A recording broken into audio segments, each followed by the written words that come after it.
வணக்கம். நான் உங்கள் அம்மா வீட்டு சமையல் மீனாட்சி. பாருங்க, பஜ்ஜி மாவு வந்து நம்ம கடையில் வாங்குவோம். கடையில் வாங்கும்போது ஒரு 200 கிராம் வாங்கி நம்ம பண்ணுவோம். அது வந்து வீட்லேயே நம்ம ரெடி பண்ணி வச்சுக்கலாம். ரெடிமேட் பஜ்ஜி மாவு எப்படி ரெடி பண்ணுறது அப்படின்னு தான் இந்த வீடியோவில் நம்ம பார்க்க போகிறோம். வாங்க எப்படி பண்ணுறதுன்னு பார்க்கலாம்.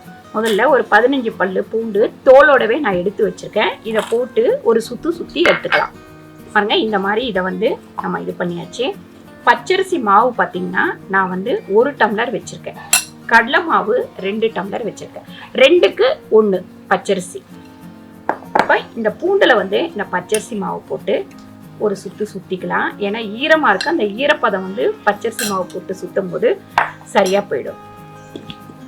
இந்த மாதிரி அரைச்சிக்கோங்க. இப்போ இந்த மாதிரி நம்ம வந்து இப்போது மிக்சி ஜார்லேயும் நீங்கள் போட்டுக்கலாம். நான் வந்து இந்த மாவு பிசைகிற இதுவில் போட்டுக்கிறேன். ஏன்னா மிக்ஸ் பண்ண தான் போகிறோம்.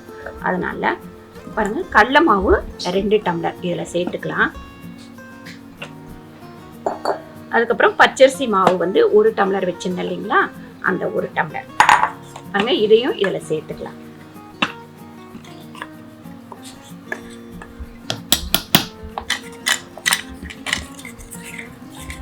வீட்டில் இருக்கிறவங்க இதை ஒரு பிஸ்னஸாக கூட பண்ணலாம். எப்படின்னு பார்த்தீங்கன்னா, 1 கிலோ கடலை பருப்பு இருக்குன்னா 1/4 கிலோ பச்சரிசி ரெண்டும் சேர்த்து மிக்ஸ் பண்ணி நல்லா அரைச்சிட்டு வந்துடலாம்.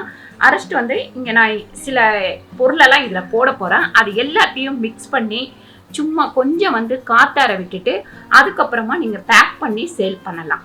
இது வந்து எல்லாருக்கும் வந்து இந்த மாதிரி ஈஸியாக பண்ணுறது தான் கேட்பாங்க. அதனால் உங்களால் முடிஞ்சால் நீங்கள் உங்களால் பண்ண முடியும் அப்படின்னா ரொம்ப கம்மியான ஒரு முதலீடு தான். 500லேருந்து 1000 ரூபாயிலேயே நீங்கள் பண்ணலாம். கடையில் விற்கிறத விட நம்ம ஒரு 5 ரூபா 10 ரூபா கம்மியாக கொடுத்தோம் அப்படின்னா கண்டிப்பாக நம்மக்கிட்ட வந்து நல்லா வாங்குவாங்க. அதனால் இந்த மாவுக்கு தேவையான அளவு நான் உப்பு சேர்த்துக்கிறேன். ஒரு 1.5 ஸ்பூன் அளவுக்கு இதில் உப்பு சேர்த்துருக்கேன். பெருங்காயம் பார்த்தீங்கன்னா ஒரு 1/2 ஸ்பூன் பெருங்காயம். சோடா உப்பு ஒரு 1/2 ஸ்பூன்.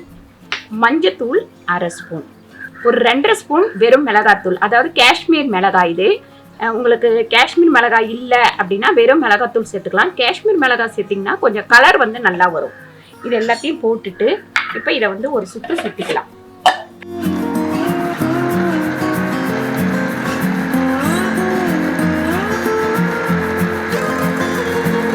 பண்ணுறதுக்காக தான் நான் வந்து மிக்சியில் போட்டு ஒரு சுற்றினேன். நீங்கள் மிக்சியில் போட்டு ஒரு சுற்றிட்டீங்க அப்படின்னா நல்லா வந்து மிக்ஸ் ஆகிடும். இப்போ இதை ஜலிக்கணும். ஏன் ஜலிக்கணும் அப்படின்னா, நம்ம பூண்டு வந்து தோல் உரிக்காமல் போட்டிருக்கோம் இல்லைங்களா, அதனால் இதை கொஞ்சம் ஜலிச்சு நம்ம ஒரு பாட்டிலில் போட்டு எடுத்து வச்சுக்கலாம்.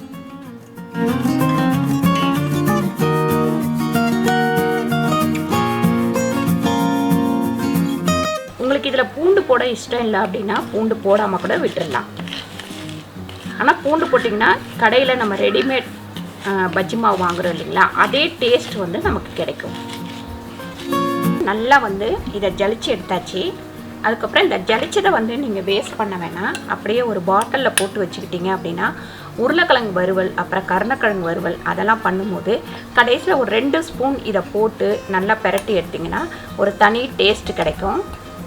இப்போ இந்த பஜ்ஜி மாவை இந்த பாட்டிலில் போட்டு ஸ்டோர் பண்ணி வச்சிடலாம். நமக்கு கடையில் கிடைக்கிற பஜ்ஜி மாவு கலருக்கு கரெக்டாக வந்திருக்கு.